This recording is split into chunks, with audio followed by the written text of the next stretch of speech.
Bakit nga ba napakadaling mag-abot ng kamay, pero napakahirap humawak sa kamay ng iba kapag tayo naman ang nangangailangan? Isang tanong na tila payak sa pandinig, ngunit sa likod nito ay nakatago ang bigat ng damdamin at karanasang pilit nating itinatago. Marami ang marunong magbigay ng lakas sa iba, ngunit kakaunti ang handang umamin na sila man ay nanghihina. At sa pagitan ng dalawang ito, tahimik na umiiral ang hiya, ang takot, at ang pagnanais na magmukhang matatag sa mata ng mundo. Lumaki tayong sinasanay na maging matibay, na huwag magpakita ng kahinaan, na lagi tayong dapat may sagot at may lakas. Ngunit sa bawat pagtatago ng ating pangangailangan, unti-unting nauubos ang ating loob. Hindi dahil mahina tayo, kundi dahil nakakalimutan nating ang pagtanggap ng tulong ay hindi kahihiyan, kundi karunungan. Ang marunong humingi ng tulong ay hindi nagpapakita ng kababaan, kundi ng kababaang loob. At ang kababaang loob ay isa sa pinakadakilang anyo ng tapang. Sabi ng pantas na si Epictetus, ang taong marunong tumawa sa sarili ay kailanman hindi mauubusan ng dahilan upang ngumiti. Ang ibig sabihin nito, ang taong marunong tanggapin ang kanyang pagkukulang at kahinaan ay mas malaya kaysa sa taong patuloy na nagtatago sa likod ng lakas. Sa pagtanggap ng tulong, hindi nababawasan ang dangal ng tao, bagkus ito ang nagpapatunay na siya ay tunay na may puso, may kababaang loob, at may tapang humarap sa katotohanan ng pagiging tao. Ang tunay na lakas ay hindi nasusukat sa dami ng iyong natulungan. Nasusukat ito sa kakayahan mong umamin na minsan kailangan mo rin ng sandigan, sapagkat sa sandaling marunong kang tumanggap ng tulong, natututo kang maging mas totoo, mas mapagpakumbaba at mas makatao. Kaibigan at kapatid, muli inaanyayahan kita na mag-subscribe sa ating channel upang palagi kang maging bahagi ng mga bagong nilalaman na aking ihahandog. Mga nilalamang magpapalalim sa iyong pag-unawa at magbabago sa iyong pananaw sa buhay. Kung minsan, hindi natin namamalayan na sa likod ng ating kagustuhang tumulong ay may mga lihim na dahilan kung bakit napakahirap din nating humingi ng tulong. Ang ating mga kilos ay madalas hinuhubog ng karanasan, ng takot at ng mga aral na paulit-ulit na ibinubulong ng lipunan. Marami sa atin ang lumaking panatag kapag nagbibigay, ngunit hindi mapalagay kapag tayo naman ang tumatanggap. Ito ang isa sa mga pinakatahimik na labanan ng isang tao, ang labanan sa pagitan ng pagnanais na maging malakas at ng pangangailangang umamin na minsan kailangan din natin ng iba. Number 1, ang takot na mahusgahan. Isa ito sa pinakamalalim at pinakatahimik na dahilan kung bakit maraming tao ang nahihirapang humingi ng tulong. Sa mundong humahanga sa matatag at madalas husgahan ang mga nadarapa, ang pagpapakita ng kahinaan ay nagiging kasalanan sa paningin ng marami. Tinuturuan tayong magmukhang palaging maayos, palaging may sagot, at palaging matibay kahit sa loob natin ay unti-unti nang gumuho ang haligi ng lakas. Kaya sa tuwing dumarating ang sandaling kailangan natin ng tulong, pumapasok ang lihim na takot na baka hindi tayo maunawaan, baka tayo ay maliitin, o baka mawalan tayo ng halaga sa paningin ng iba. Ang takot na ito ay hindi basta takot lamang. Isa itong malalim na sugat na nag-ugat sa ating pagkabata. Noong madalas nating marinig na dapat nating kayanin ang lahat mag-isa, lumaki tayong may paniniwalang ang paghingi ng tulong ay tanda ng kahinaan. Kaya habang tumatanda tayo, mas pinipili nating manahimik kahit hirap na. Marami ang mas gustong magtiis sa katahimikan kaysa tanggapin sa sarili na kailangan nila ng karamay. Ngunit walang sino man ang ganap na matatag. Ang bawat puso ay may hangganan at ang bawat lakas ay may dulo. Ang paghingi ng tulong ay hindi kabawasan sa tapang kundi isang uri ng karunungan. Ito ay pagpapakumbaba na nagsasabing, hindi ko kayang lahat at ayos lang iyon. Sa sandaling natututo tayong tanggapin ang katotohanan ito, nagiging mas totoo tayo sa ating sarili at mas malaya mula sa bigat ng pagpapanggap. Ang tunay na lakas ay hindi nasusukat sa kakayahang tiisin ang lahat ng mag-isa. Nasusukat ito sa tapang na aminin na minsan kailangan din natin ng iba. Ang taong marunong humingi ng tulong ay hindi mahina. Siya ay matatag sa diwa dahil nauunawaan niya na walang sinuman ang kayang mabuhay ng walang sandigan. Ang pagpapakumbaba ay hindi kahihiyan, Ito ay karangalan na bunga ng malalim na pag-unawa sa sariling limitasyon. Sabi ni Seneca, ang tunay na lakas ay makikita hindi sa taong hindi nangangailangan, kundi sa taong marunong umamin na kailangan niya ng iba. Ang taong may tapang na umamin sa kanyang kakulangan ay higit na malakas kaysa sa taong pilit na nagpapanggap na matatag. Ang pag-amin sa sariling kahinaan ay hindi wakas kundi simula ng paghilom. Kapag natutunan nating tanggapin ang ating pagiging tao, doon natin mararanasan ang tunay na ginhawa ng kalooban. At marahil, kung mas marami sa atin ang magiging tapat sa sariling pangangailangan, mas magiging magaan at makatao ang mundong ating ginagalawan. Number 2, ang takot na maging pabigat. Isa ito sa mga pinakakaraniwang dahilan kung bakit maraming tao ang pinipiling kimkimin ang kanilang bigat sa halip na humingi ng tulong. Sa kulturang nagpapahalaga sa kasipagan, katatagan, at kakayahang tumindig sa sariling paa, ang paghingi ng tulong ay madalas na itinuturing na pabigat sa iba. Kaya kahit bumibigat na ang dalahin, pinipili ng marami ang magtiis kaysa ipaalam sa iba na sila ay nahihirapan. Ayaw nilang maging abala. Ayaw nilang maramdaman na sila ay dagdag pasanin sa buhay ng iba. At sa katahimikan nilang iyon, unti-unti silang nabubura sa gitna ng sariling pagod. Madalas nating marinig na ayokong manggulo o kaya ko pa naman, ngunit sa ilalim ng mga salitang iyon ay naroon ang pagnanais na sana may makapansin, may magtanong, may mag-abot ng tulong kahit hindi hiningi. Ang ganitong uri ng pag-iwas ay hindi dahil sa kakulangan ng tiwala sa iba, kundi dahil sa labis na kabutihan ng loob. Ayaw nating makaistorbo, ayaw nating makasakit, kaya pinipili nating pasanin ang lahat sa ating balikat kahit ito ay unti-unting nagpapabigat sa ating loob. Ngunit ang totoo, ang paghingi ng tulong ay hindi pagdagdag ng bigat sa iba, kundi pagbibigay ng pagkakataon sa kapwa na makaramdam ng layunin. Sa tuwing may lumalapit upang humingi ng tulong, nabibigyan natin ang ibang tao ng pagkakataong magpamalas ng kabutihan, malasakit at pagkatao. Ang pagtanggap ng tulong ay hindi lamang para sa ating sarili, kundi isang paalala na sa ugnayan ng bawat isa, doon natin natatagpuan ang tunay na lakas ng sangkatauhan. Ang taong marunong humingi ng tulong ay hindi pabigat. Siya ay tapat sa kanyang sarili at may tapang tanggapin na ang lakas ay hindi nasusukat sa kakayahang magtiis, kundi sa kakayahang magtiwala.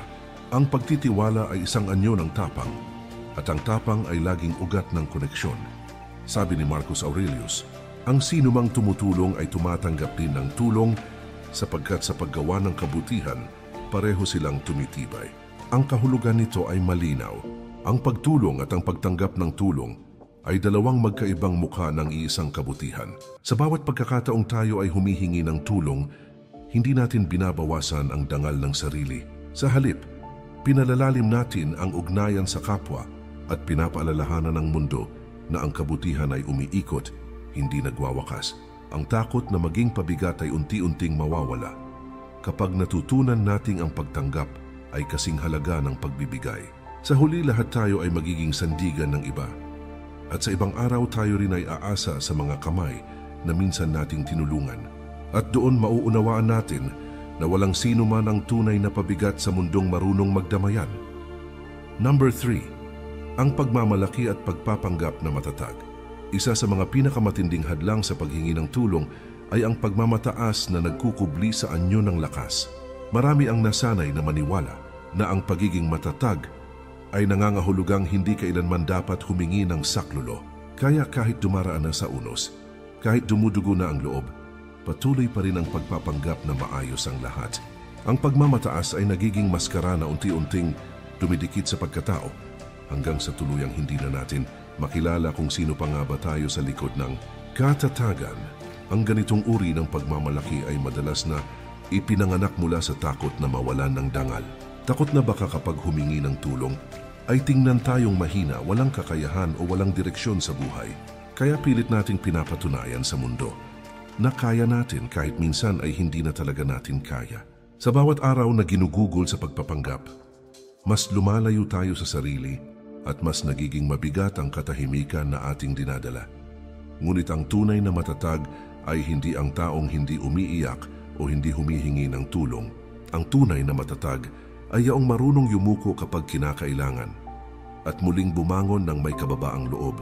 Ang paghingi ng tulong ay hindi kabawasan sa tapang. Ito ay tanda ng malalim na pag-unawa sa sariling hangganan. Hindi kailangang ipakita sa mundo na palaging malakas, sapagkat may mga laban na hindi nasusuklian ng tapang lamang, kundi ng pagtanggap at pagkilala na may mga pagkakataong mas kailangan nating may kasama. Ang pagpapanggap na matatag ay parang paglalakad sa bagyo habang ngumingiti, habang sa loob ay unti-unting bumabagsak. Ang bawat ngiti ay nagiging maskara, at ang bawat maskara ay unti-unting pumapatay sa katotohanan ng ating damdamin. Ngunit kapag nagkaroon tayo ng tapang na hubarin ang maskarang iyon, doon natin makikita ang tunay na anyo ng lakas, isang lakas na hindi ipinapakita, kundi nararamdaman mula sa katapatan sa sarili. Sabi ni Epictetus, walang marangal sa taong nagkukunwaring hindi nasasaktan. Ang karangalan ay nasa kakayahang tanggapin ang sakit at patuloy pa rin kumilos ng may dignidad. Ang mga salitang ito ay paalala na ang pagpapanggap ay hindi kailanman daan tungo sa kapayapaan. Ang katotohanan, gaano man ito kasakit, ay palaging magiging mas magaan kaysa sa bigat ng pagkukunwari. Kaya kung minsan ay nararamdaman mong nauubos ka na, huwag mong ituring na kahinaan ang paglapit sa iba. Ang paghingi ng tulong ay isang uri ng tapang na hindi kayang gawin ng lahat.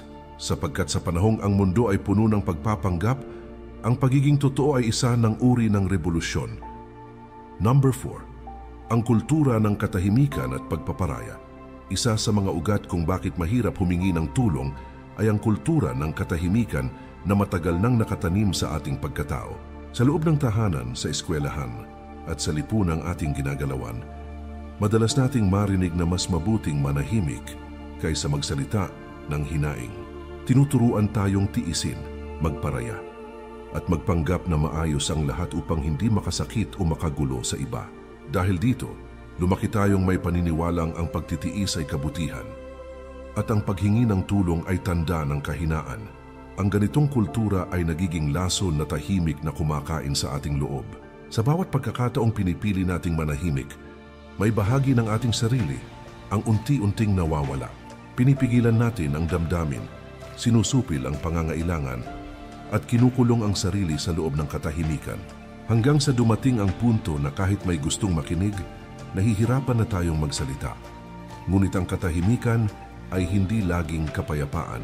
Minsan ito ay anyo ng pagod, takot o pagbitaw. Ang pagpaparaya ay hindi laging kabutihan, lalo na kung ito ay nagiging dahilan para mawala ang ating boses at makalimutan ang sariling halaga. Ang tunay na kabutihan ay marunong magsabi kapag sapat na at marunong humingi ng tulong bago tuluyang masira sa loob. Hindi kasalanan ng ipahayag ang nararamdaman. Hindi kahinaan ang magsalita ng totoo, sapagkat ang mga salitang ibinubulong ng puso ay madalas siyang mismong lunas sa sugat na matagal na nating tinitiis. Kapag natutunan nating buksan ang ating bibig at aminin ang ating pangangailangan, hindi lamang tayo gumagaan, kundi nagiging tulay din tayo para sa iba na matutong magsalita ng kanilang pinagdaraanan. Sabi ni Seneca, ang taong marunong magsalita ng kanyang sakit ay kalahati ng gumaling. Ang katotohanan ay may kapangyarihang magpagaling, at ang pagbabahagi ng bigat ay hindi pagdudulot ng kahihiyan, kundi isang uri ng paglaya. Sa mundo kung saan maraming nagtatago sa likod ng katahimikan, ang paglapit at pagsasalita ay isa ng anyo ng katapangan. Kaya sa susunod na maramdaman mong mabigat ang lahat, huwag mong hayaang lunurin ka ng iyong sariling pananahimik. May mga taong handang makinig at may mga puso na hindi mo kailangang suklian, sapagkat ang pakikinig ay likas sa kabutihang tao. Sa ganitong paraan, unti-unti nating masisira ang pader ng kultura ng katahimikan at matututunan nating ang paghingi ng tulong ay hindi paglabag sa dangal, kundi pagpapalaya sa kaluluwa. Number 5. Ang takot na maging kontrolado o utang na loob. Isa ito sa mga pinakamabigat na dahilan kung bakit maraming tao ang nag-aatubiling humingi ng tulong. Sa likod ng bawat pag-aalinlangan ay naroon ang takot na baka kapag tumanggap tayo ng kabutihan, ay kasunod nito ang pananagutan, pagkakautang o pagkakabihag sa loob ng utang na loob. Sa ating kultura, Ang pagtulong ay kadalasang may kasamang di nakikitang bigat, isang inaasahan na kung minsan ay higit pa sa mismong tulong na ibinigay. Kaya kahit kailangan na natin ng tulong, mas pinipili nating kayanin mag-isa kaysa maramdaman na may dapat tayong suklian o bayaran. Ang ganitong takot ay hindi laging dahil sa kawalan ng tiwala, kundi sa pagnanais na manatiling malaya. Ayaw nating maging pabigat, ngunit higit pa roon ayaw nating makaramdam ng pagkakagapos sa utang na loob. Ang ilang kabutihan, sa halip na magpagaan ng loob, ay nagiging tanikala kapag may kasamang pahiwatig ng kapalit. Kaya natutunan nating umiwas, manahimik, at magpanggap na kaya pa. Kahit sa loob ay tuluyan ng nauupos, ngunit hindi lahat ng tulong ay may kasamang kapalit. May mga taong tumutulong dahil likas sa kanila ang kabutihan. May mga kamay na umaabot hindi upang mag-utos, kundi upang umalalay. Kapag natutunan nating kilalanin ang ganitong uri ng kabutihan, mararanasan natin ang isang uri ng kalayaan na mas malalim kaysa sa pagiging mag-isa, ang kalayaang magtiwala na may mga taong tumutulong dahil gusto nilang magpagaan, hindi magdagdag ng bigat. Ang tunay na utang na loob ay hindi kailangang bayaran sapagkat ito ay kabutihan na hindi nagtuturing ng kapalit. Ito ay ugnayan ng dalawang pusong marunong magbigay at marunong tumanggap, walang takot, walang utos, walang hinihintay na ganting pabor. Sa ganitong uri ng pag-unawa, nagiging daloy ang pagtulong at ang pagtanggap ay nagiging bahagi ng kabutihang umiikot sa lahat. Sabi ni Epictetus, ang kalayaan ay nagsisimula kapag natutunan mong tanggapin ang kabutihan ng walang takot at magbigay ng walang pag-aasam ng gantimpala. Ang tulong na walang kondisyon ay isa sa mga pinakamataas na anyo ng kabutihan at ang pagtanggap nito ng may kababaang loob ay isa sa mga pinakadalisay na anyo ng tapang. Kung natutunan nating humingi ng tulong nang walang takot sa kapalit, matutuklasan natin na ang kabutihan ay hindi kailanman tanikala. Ito ay tulay, isang ugnayang nagbubuklod sa mga kaluluwang marunong umunawa. Sa huli, ang paghingi ng tulong ay hindi pagkakababa, kundi pagkilala sa katotohanan ng lahat tayo ay nilikhang konektado at sa pag-abot ng isa, lahat tayo ay umaangat. Number 6. Ang paniniwala na kailangang laging malakas. Isa ito sa mga pinakamatinding ilusyon na itinanim sa ating isipan. Ang paniniwalang dapat ay palaging matatag, palaging matapang, palaging may sagot sa lahat ng bagay. Sa lipunang tumitingala sa matibay at lumalayo sa marupok, natutunan nating itago ang pagod, itanggi ang sakit at ngumiti kahit ang loob ay wasak na. Marami ang lumaki sa ideyang ang pagiging malakas ay sukatan ng halaga. Kaya kapag dumating ang oras ng panghihina, tila kasalanan ang humingi ng tulong. Ang paniniwala na kailangang laging malakas ay nagiging pader na pumipigil sa atin na maramdaman ang kabuuan ng ating pagkatao. Dahil sa labis na pagnanais na magmukhang matatag, napuputol natin ang koneksyon sa ating tunay na sarili. Hindi na natin kilala kung kailan tayo pagod, kung kailan tayo nasasaktan, o kung kailan na natin kailangan ng yakap ng iba. Unti-unti tayong nagiging estatwa ng lakas, matibay sa labas ngunit unti-unting nababasag sa loob. Ngunit ang totoo, walang sino man ang laging matatag. Ang tibay ay hindi kawalan ng panghihina, kundi kakayahang bumangon sa gitna ng pagkadapa. Ang tunay na lakas ay hindi sa palaging pagtindig, kundi sa kakayahang aminin na minsan kailangan nating umupo at magpahinga. Ang paghingi ng tulong ay hindi pagbitaw sa tapang, ito ay pagyakap sa katotohanan na ang tao ay nilikhang nangangailangan ng kapwa. Ang mga pinakamatatag na nilalang ay hindi yaong walang luha, kundi yaong marunong umiyak, ngunit patuloy pa ring bumabangon, sapagkat ang luha ay hindi kahinaan, ito ay patunay ng pagiging totoo. At sa pag-amin ng ating panghihina, natatagpuan natin ang isang mas malalim na anyo ng lakas, ang lakas na tahimik, totoo, at walang pagpapanggap. Sabi ni Marcus Aurelius, ang lakas ng tao ay hindi nasusukat sa dami ng kanyang kinaya, kundi sa tapang niyang tanggapin ang sarili niyang kahinaan. Ang ganitong pananaw ay paalala na hindi kailangang patunayan ang lakas sa bawat sandali. Ang pagtanggap sa sarili, kasama ang lahat ng sugat, takot at pagod, ay isa sa pinakamalalim na anyo ng tapang. Kung matutunan nating yakapin ang ating mga sandali ng kahinaan, hindi na natin kailangang magpanggap na matatag sa lahat ng oras. Sa pagtanggap na minsan ay nadarapat tayo, doon natin mararanasan ang tunay na kalayaan. Sapagkat sa katotohanan tayo ay hindi palaging malakas, natatagpuan natin ang puwang para sa pag-unawa, pagdamay at paghilom.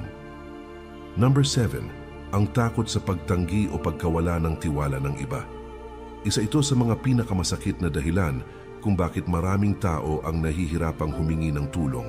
Nakatago sa likod ng pag-aalinlangan ng pangambang baka kapag nagsalita tayo, kapag nagbukas tayo ng damdamin, o kapag umamin tayo sa ating kahinaan, ay biglang lumayo ang mga taong dati ay nariyan.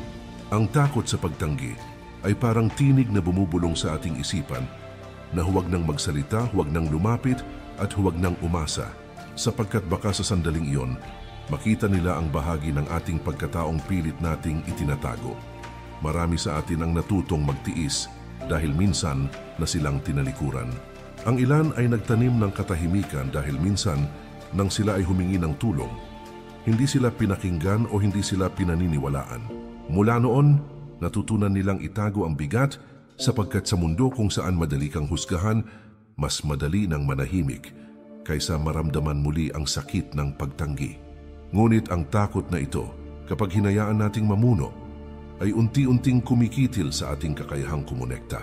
Hindi lahat ng tao ay tutugon sa ating panawagan. Totoo iyon, ngunit hindi rin lahat ay tatalikod. May mga puso na handang makinig, kahit hindi natin hingin. May mga kaluluwang marunong umunawa, kahit hindi natin maipaliwanag. At sila ang patunay na sa kabila ng mga pintuang sumasara, palaging may isa na mananatiling bukas. Ang pagtanggi ay bahagi ng buhay, ngunit hindi ito sukatan ng ating halaga. Ang pagkawala ng tiwala ng iba ay hindi kailangang maging dahilan upang mawala rin ang tiwala sa sarili. Ang tunay na lakas ay nakikita sa taong patuloy na lumalapit kahit minsan na siyang hindi pinakinggan, sapagkat ang puso na marunong magtiwala muli ay pusong hindi nagmamatigas, kundi pusong marunong magmahal kahit may takot. Sabi ni Seneca, ang taong marunong tumanggap ng pagtanggi ng may kapayapaan ay higit na malakas kaysa sa taong kailanman ay hindi nabigo. Ang karunungan ay hindi nasusukat sa dami ng beses na tinanggap, kundi sa kakayahang manatiling bukas kahit paulit-ulit na nasasaktan. Ang paghingi ng tulong sa kabila ng posibilidad ng pagtanggi ay isa sa mga pinakadalisay na anyo ng tapang. Kung minsan, kailangan nating tanggapin na hindi lahat ay mananatili, ngunit hindi rin ibig sabihin noon ay wala nang makikinig. Ang mundo ay malawak at sa dami ng tinig na mananahimik, may isa na tutugon sa ating hinaing. Kapag natutunan nating lumapit kahit may takot, doon natin matatagpuan ang tunay na kababaang loob. At ang kababaang loob na iyon ang magpapalaya sa atin mula sa tanikala ng pag-iisa. Number 8. Ang paniniwala na dapat maging perpekto bago humingi ng tulong. Isa ito sa mga pinakamatinding ilusyon na nagpapahirap sa maraming tao na magbukas ng damdamin. Marami ang naniniwala na kailangan muna nilang ayusin ang sarili, linisin ang mga sugat, at pagandahin ang kwento bago sila lumapit sa iba. Para bang ang tulong ay karapat-dapat lamang ibigay sa taong mukhang maayos, marangal, at may direksyon sa buhay.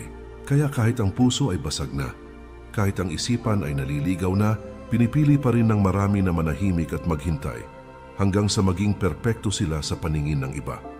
Ngunit ang ganitong pag-iisip ay isang bitag na tahimik, ngunit mabangis, sapagkat walang sandali na tayo ay ganap na perpekto. Ang tao ay nilikhang may kakulangan, may mga sugat, may mga takot, at may mga sandaling hindi kayang umusad mag-isa. Kung hihintayin nating maging buo bago humingi ng tulong, baka tuluyan na tayong masira bago pa man dumating ang sandaling iyon. Ang tulong ay hindi gantimpala para sa mga maayos, kundi lunas para sa mga sugatan. Ang paghingi ng tulong ay hindi paghingi ng awa, ito ay pag-amin ng katotohanan. Kapag natutunan nating lumapit sa kabila ng ating kakulangan, ipinapakita natin na may tapang tayong harapin ang sarili nating kahinaan, sapagkat ang tunay na katatagan ay hindi nakasalalay sa perpeksyon kundi sa katapatan. Ang taong marunong humingi ng tulong, kahit hindi buo, ay taong marunong magmahal sa sarili dahil kinikilala niyang karapat-dapat siya sa pag-unawa at sa pagdamay ng iba. Ang ideya ng pagiging perpekto ay madalas na itinuro bilang sukatan ng dangal, ngunit sa totoo ito ay hadlang sa ating paghilom. Ang perpeksyon ay ilusyon At ang pagnanais na abutin ito bago tanggapin ang kabutihan ng iba ay isang uri ng pag-iwas sa katotohanan. Kapag tinanggal natin ang pangangailangang maging perpekto, nagiging madali ang paghinga, nagiging malaya ang loob, at nagiging totoo ang ugnayan. Sabi ni Epictetus, ang tunay na karunungan ay nagsisimula sa pagkilala sa sariling kakulangan. Sa sandaling matutunan natin ito, nawawala ang hiya sa paghingi ng tulong at napapalitan ito ng kababaang loob. Sapagkat ang kababaang loob ay hindi pagsuko, ito ay pag-unawa na ang kabuuan ng tao ay hindi nasusukat sa kanyang kakayahang mag-isa, kundi sa kakayahang kumonekta sa iba. Kung minsan, kailangan nating yakapin ang ating pagkabasag upang makita ng iba kung saan nila tayo maaaring tulungan. Ang kagandahan ng tao ay hindi sa pagiging perpekto, kundi sa katapatan ng kanyang paglalakbay. Kapag humingi tayo ng tulong kahit hindi pa maayos ang lahat, iyon ang sandaling tunay tayong nagiging buo. Number 9, ang takot na mawala ang kontrol sa sariling buhay. Isa ito sa mga pinakamatinding dahilan kung bakit maraming tao ang nahihirapang humingi ng tulong. Sa panahong itinataas ang mga taong kayang tumindig mag-isa, ang paglapit sa iba ay tila pag-amin na hindi mo na kayang pamahalaan ang sarili mong buhay. Marami ang natatakot na baka sa sandaling humingi sila ng tulong, mawala sa kanilang mga kamay ang direksyon at maging parang pasahero sa sariling paglalakbay. Dahil dito, mas pinipili nilang pasanin ang lahat kaysa ibahagi ang bigat na kanilang dinadala. Ang takot na ito ay nagmumula sa pagnanais na manatiling may kontrol, isang likas na pangangailangan ng tao upang maramdaman ang kapanatagan. Ngunit sa sobrang paghawak natin sa lahat ng bagay, nakakalimutan nating may mga pagkakataong kailangan nating bitawan ang manibela upang makaligtas. Ang labis na pagnanais na maging laging nasa kontrol ay unti-unting nagiging tanikala. At sa halip na magbigay ng kalayaan, ito ang nagiging dahilan ng ating pagkapagod at pagkalunod sa bigat ng sariling inaako. Ngunit ang paghingi ng tulong ay hindi nangangahulugang isinusuko mo ang direksyon ng iyong buhay. Ito ay pagkilala na may mga daan na mas madaling tahakin kapag may kasama kang naglalakad. Ang pagtanggap ng tulong ay hindi pagkawala ng kapangyarihan, kundi pagpapalawak nito. Sapagkat sa sandaling hayaan mong may umalalay sa iyo, nadaragdagan ang iyong kakayahan, hindi nababawasan. Ang kontrol na tunay ay hindi sa paghawak ng lahat, kundi sa kakayahang pumili kung kailan dapat lumaban mag-isa.